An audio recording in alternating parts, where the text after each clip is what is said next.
The Grand Canyon. It's one of the seven natural wonders of the world, and it's on that list for good reason. It's absolutely breathtaking. But how did the Grand Canyon come to be, and what gives it all those awesome colorations? I wanted to look a little bit more into this, so that's what we're gonna do today. The Grand Canyon.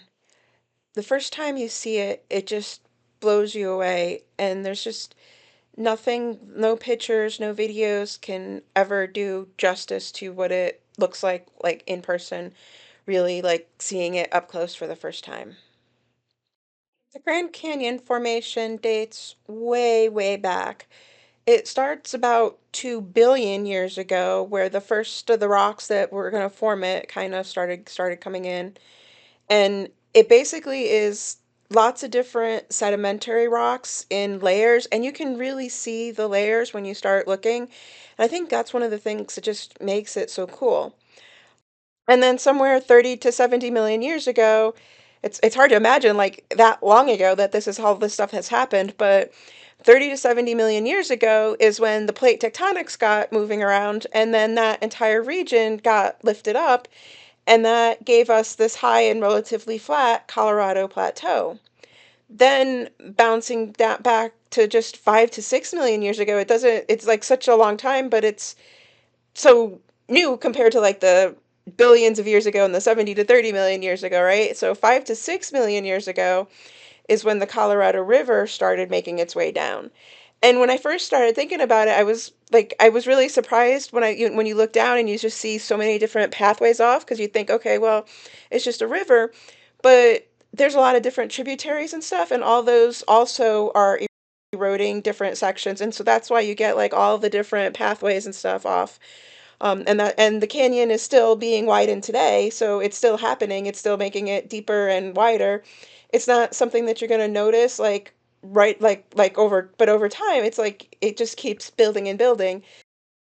I first visited the Grand Canyon like a really long time ago, a lot of years ago, and then I got to go again within the last few years, and it looks basically the same, but yet I know that there's probably like really subtle little changes and stuff, because we're not talking about something that can really be easily observed in like our lifetimes and stuff when we're talking about like millions and millions of years.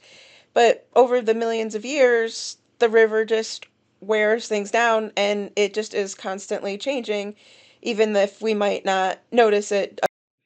Another really, really interesting thing, the top layer is a type of limestone, and yet that limestone was originally found in the bottom of the ocean, and yet today it's so high up, and it's found in elevations up to like 9,000 feet. So it's this uplift thing that happened with when the plates were moving things around, that eventually resulted in the formation. The plate tectonics lifted these rocks from the seafloor like way up high, and then it became that plateau, and then the river could like kind of wear its own little path, and it's almost like kind of like artwork in some ways. It's just like you could just see you could just see it. And then as the river's cutting down through, then it reveals all these different layers of the rock, and all like and there's all different types of rock and stuff in there. And you can just see all the differences and stuff, because the river's kind of worn down a nice little like a nice little path through all the different layers of rock. And this area is also really interesting from a scientific point of view as well, because the way the lift occurred is odd, because like with mountains you'll get rocks, they kind of like get all crunched up, and they kind of change.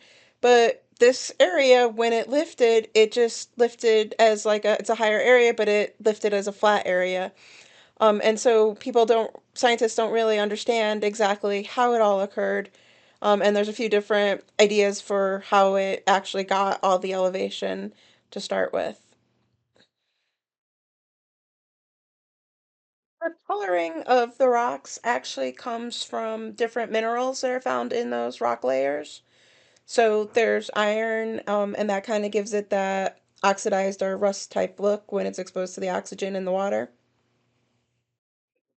There's other minerals such as like manganese, Part of it's also that there are different types of rock. They're not all the same, exactly the same rock. There's different limestone, there's sandstone, there's even some shale, and shale is like a solidified mud that came from the ancient rivers. So there's just so many different things that form it that it just that's what kind of makes up all the different colors. The other piece that makes up some of the colors is just all the plant and organic life.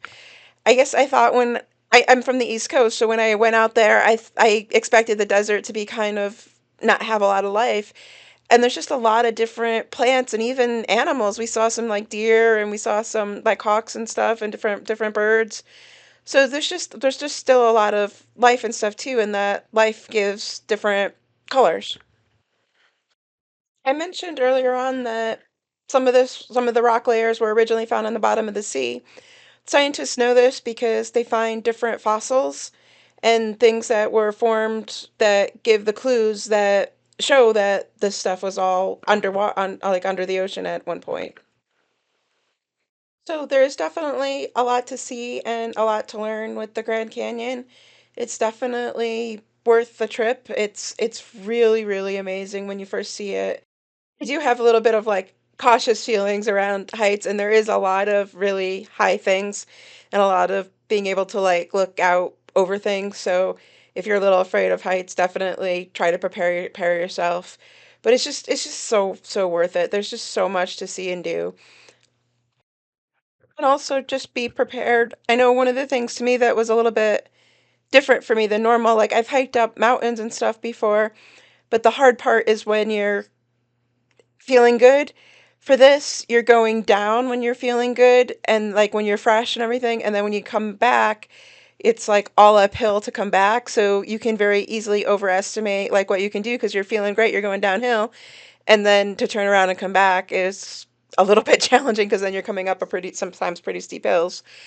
The other thing is just too to make sure that you always have plenty of water and everything because this is a desert area. So hopefully this was helpful and you learned a few things. And if you like this video, consider subscribing to the channel.